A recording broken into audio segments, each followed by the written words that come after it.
Kitty game with Sushma में आप सबका स्वागत है। मैं लेकर आई हूँ फिर से आपके लिए एक नया गेम। आप देख रहे हैं यहाँ पर पेंसिल्स रखी है और दो शॉर्पनर्स है।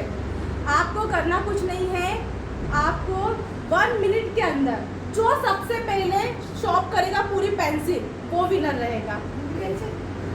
मतलब ये ब्लैक छूट इतना ब्लैक तक का आपको शॉप करना है। सिर्फ ये वाला हिस्सा आपका छूटना चाहिए, ठीक है? जिसकी ज्यादा जिसकी ज्यादा मतलब जो फर्स्ट करेगा यहाँ तक जिसकी कंप्लीट हो जाएगा वो विनर रहेगा। और अगर थोड़ा बहुत मतलब लंच में भी